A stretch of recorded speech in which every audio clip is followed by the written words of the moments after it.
We're working to connect a region of over 600 million bridges between our lands.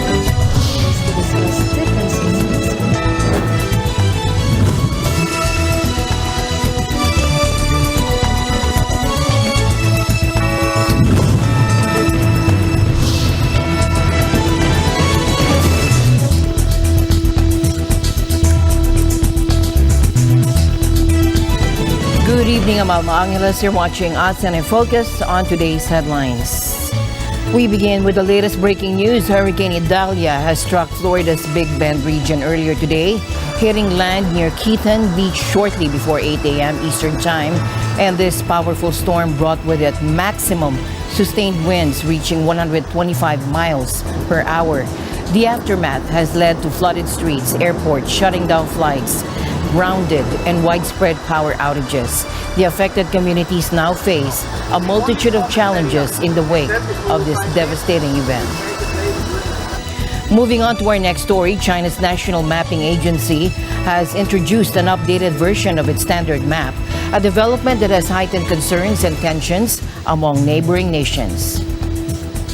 President Marcos Jr. is gearing up for a significant journey as he prepares to attend the 43rd Association of Southeast Asian Nations Summit in Jakarta. Indonesian authorities have taken action against a group of Chinese nationals suspected of orchestrating an extensive online scam operation. This operation ensnared hundreds of victims in China, including numerous public officials.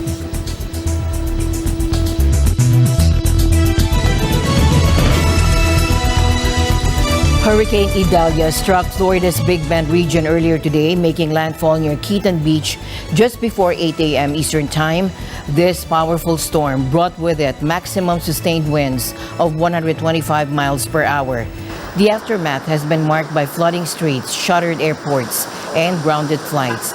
In addition, widespread power outages have added to the challenges faced by affected communities. It wasn't too bad, but the rain was pretty heavy, and you know the tide always comes up pretty high around here, so. Kayak? Yep, good thing we had the kayaks. We had to get the truck out of there. It's about to go underwater. So we're just out checking out the neighborhood, seeing if we can do anything to help. After briefly achieving Category 4 hurricane status overnight, Idalia has now weakened to a tropical storm. As a result, storm surge warnings and watches have been lifted for Florida. The eye of Hurricane Idalia has left the state of Florida.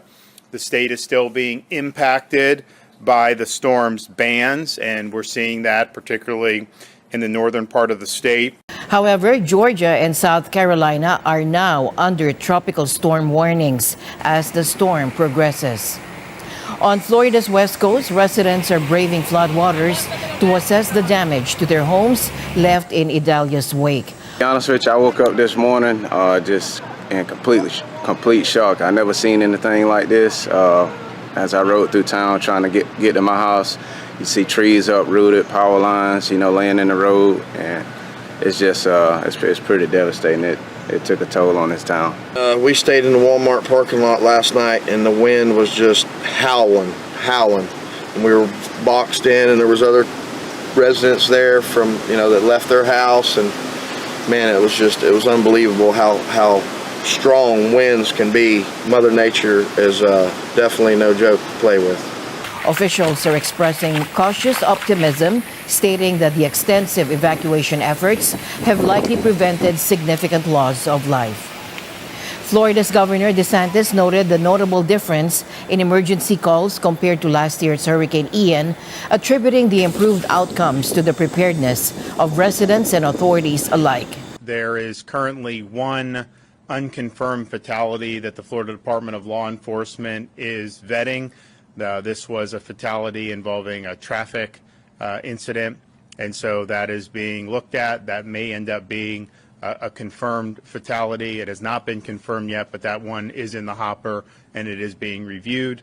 Fortunately, the search and rescue operations, the hasty searches in the really impacted areas, it's been different than what they were finding with Hurricane Ian, and that's obviously welcome news.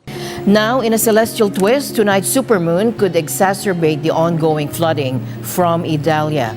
This rare blue supermoon gracing the night sky might be a treat for sky watchers, but it carries the potential for increased flooding risks. The moon's gravitational influence on Earth's tides is well known. High tides during full moons and new moons can pose significant challenges, especially when combined with adverse weather conditions such as high waves or storm surges, as described by NASA. Idalia's impact is currently being felt over southeastern Georgia, approximately 40 miles west of Savannah. The presence of tonight's supermoon could lead to tides rising even higher than usual, intensifying tidal flooding across Florida, Georgia, and the Carolinas. This blue supermoon gets its name from being the second full moon of the month and its proximity to Earth, making it appear larger and brighter in the night sky. While this celestial event is undoubtedly captivating, it's important to remember its potential implications. The interaction between the supermoon and the storm's effects on tides could lead to heightened flooding risks in the affected regions. And now we're shifting our focus to Maui, Hawaii, where a new fire weather watch has been issued amidst an ongoing wave of controversy surrounding emergency sirens and response leadership. In the midst of the ongoing search and rescue efforts in Maui, there's a growing storm of questions surrounding the activation of emergency sirens and the command structure of the response efforts. As the search nears completion with only a fraction of the water left to scour, numerous uncertainties remain. One pressing issue is the activation of emergency sirens in the near future. The recent briefing on this matter has been marked by tension as local and state agencies grapple to outline a clear timeline for alerts and establish a unified decision-making process. So I think it's an excellent opportunity for just reinforce that what was forecast for this current hurricane season and going through the fall is a very dry season for the entire state. Many areas, including here on Maui, will be vulnerable to future fires. Looking for the public's help with preventing that. But to your specific question with the sirens, so we are currently working with General Haima, the governor's office, the mayor's office, on new protocols for the use of a siren system with warning. I can speak from previous experience on the Big Island as both the fire chief and emergency manager. Sirens were not used for wildfire operations in the past. We see tremendous value in incorporating more tools into our arsenal to keep the public aware and get them early warning. And it's going to require your help with a good marketing and education piece. As I said, we haven't used sirens in the past for wildfires. As we go forward, we need to educate the public on what do they need to do when a siren sounds. The confusion persists as local officials and state authorities struggle to define who holds the authority in these critical response decisions. Yeah, I can't speak to what or whose responsibility it was to communicate directly. You're the boss of this island, so yes, you can speak to it. No, I'm saying I can't say who was responsible for communicating with General Howard. So you were not in communication with anybody at this point with the state? No, I was in communication with the state. We were on a meeting earlier that morning on a Zoom call. Earlier that morning, but you were not in communication with the emergency response, the state, as that fire barreled down and in the many hours afterwards? Well, first of all, when you say that fire, which one are you talking about? We had three going on at the same time. There were two on Lahaina, the first one, and that grew into the second one. But I'm specifically talking about that time period where hospitals were packed, social media showed the fire, showed people running for their lives, and yet... Well, I wasn't on social media, so I can't speak. First of all, I'm not going to speak to social media. I wasn't on social media. We didn't have time for that. Now this week, the western part of Maui finds itself preparing for a fire weather watch, fueled by conditions so dry and windy that they recently led to a destructive fire just days ago. In a related development, President Biden has stepped forward, pledging $95 million to enhance the resilience of the electric grid. I don't think anybody can deny the impact of the climate crisis anymore. Just look around. Historic floods, historic floods. More intense droughts, extreme heat, significant wildfires have caused significant damage like we've never seen before, not only throughout the Hawaiian Islands in the United States, but in Canada and other parts of the world. We've never seen this much fire. Today, I'm announcing that $95 million from the bipartisan infrastructure law is on the way to Hawaii to harden the ground power, harden the grid, All this is going to help Maui and the entire state of Hawaii better withstand future disasters, because this is not going away. It's not like, well, these are the last disasters. China's National Mapping Agency has unveiled an updated version of its standard map, a move that has raised concerns and tensions with neighboring countries. As reported by China Daily, the official publication of the Chinese Communist Party, the 2023 edition of the Chinese Standard Map was introduced as part of the Chinese Ministry of Natural Resources Awareness Publicity Week. Now, this latest version of the map prominently features the controversial 10 dashes arranged in a pattern resembling a fragmented U shape encircling the South China Sea. Now, these dashes extend across the region until the Bashi Channel and Taiwan. In response, India has lodged a forceful protest over China's inclusion of the northeastern state of Arunachal Pradesh and the Aksai Chin Plateau on the map. Now, both of these regions are subjects of territorial disputes between India and China, with India firmly asserting its sovereignty over them. Meanwhile, tensions between China and Malaysia have also escalated as Kuala Lumpur dismissed the newly released Chinese map that asserts sovereignty over waters off Malaysia's South China Sea coast. The map's claims overlap with Malaysia's exclusive economic zone, sparking a fresh dispute in the region. Malaysia's foreign ministry firmly stated that it doesn't acknowledge China's claims outlined in the China Standard Map 2023 edition. The ministry urged a peaceful and rational dialogue based on international law to address the complex matter. Kuala Lumpur reiterated its support for the creation of a code of conduct for the South China Sea, currently under negotiation among Southeast Asian nations. Characterized the map as a regular practice aligning with China's lawful exercise of sovereignty. President Marcos Jr. is scheduled to embark on an overseas journey to attend the 43rd Association of Southeast Asian Nations Summit in Jakarta. According to the Department of Foreign Affairs, Assistant Secretary Daniel Espiritu provided details in a press briefing earlier today. President Marcos is set to depart for Indonesia on September 4th, and his return to the Philippines is anticipated on the 7th. The upcoming 43rd ASEAN Summit is slated to take place from September 5th to the 7th. It will be remembered that this will be the second summit this year. The first one was in Labuan Bajo in May 2023. Now, the second summit will be a follow-on to the May summit and will accelerate the momentum of the ASEAN community building process under the theme ASEAN Matters, Epicentrum of Growth. It will serve as a platform for leaders to exchange views on key regional and international issues, build consensus on matters of mutual interest, and provide policy direction for the ASEAN community in the years to come.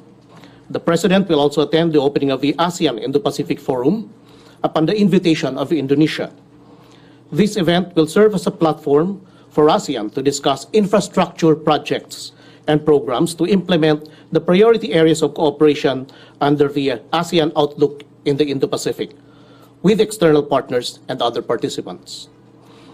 Overall, the President is expected to attend 13 leaders-level engagements, 12 of them summit sessions with other leaders.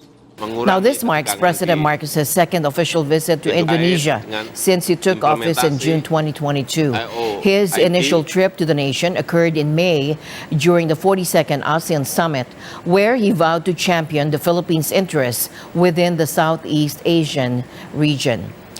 Indonesian authorities have apprehended dozens of Chinese nationals who are suspected of masterminding an elaborate online love scam operation that ensnared hundreds of victims in China, with many being public officials.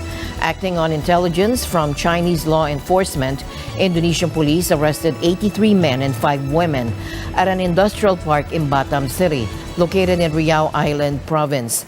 The syndicate, operating from Indonesia, manipulated victims by feigning romantic connections during video calls. The female scammers seduce victims and coerce them into engaging in explicit acts on camera, while accomplices accorded the compromising footage. Subsequently, the suspects allegedly blackmailed their victims, demanding money to prevent the release of the incriminating videos on social media.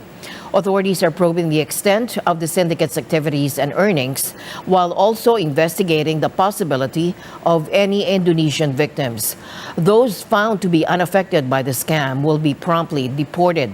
In a separate development, a report from the United Nations High Commissioner for Human Rights has highlighted the widespread issue of criminal gangs forcing people across Southeast Asia into various online scams, including fraudulent romantic schemes, fake investment propositions, and illegal gambling ventures. Citing credible sources, the report indicates that a substantial number of individuals, especially in Myanmar and Cambodia, may be subjected to involuntary participation in these online scams. In many cases, their implementation has failed to respond adequately to the context and sophistication of these online scams. Furthermore, countries such as Lao PDR, the Philippines, and Thailand have emerged as significant destinations or transit points for this criminal activity. However, instead of receiving the protection and support they desperately need, these victims often find themselves facing criminal charges or immigration penalties, as the OHCHR highlighted.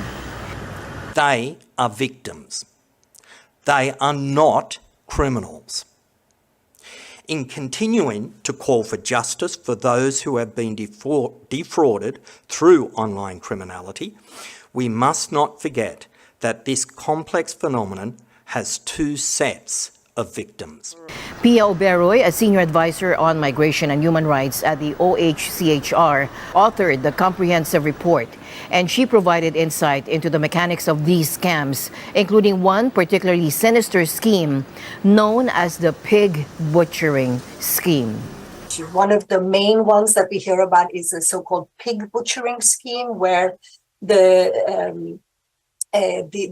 targets of the scam are approached in a romance kind of scam and basically scammed out of their money, thinking that they are speaking to somebody who is interested to be romantically involved with them. And in fact, last year we learned about the tragic death of a person from Malaysia who had traveled into Thailand and then been trafficked into Myanmar, thinking that he was responding to the advances of somebody. But because of the stigma of having been scammed, they will not be reporting this. They'd rather kind of, not suffer that shame and stigma of having been the victim of a scam. In the same vein, people that have been trafficked into these scam compounds suffer not just physical abuse and mental abuse, but financial ruin in many cases, because they have taken on debts, and then to release themselves from these scam compounds, they take on more debt. But they also take on stigma and shame, particularly, as we said, because of the profile of these people. They're not uneducated. As my usual habit, I'd like to end the day on a positive note. Let's encourage and build each other up so that no one is left behind. And that's it for tonight's broadcast. I'm Alma Angeles. Stay in the news because we live in extraordinary times. Good night.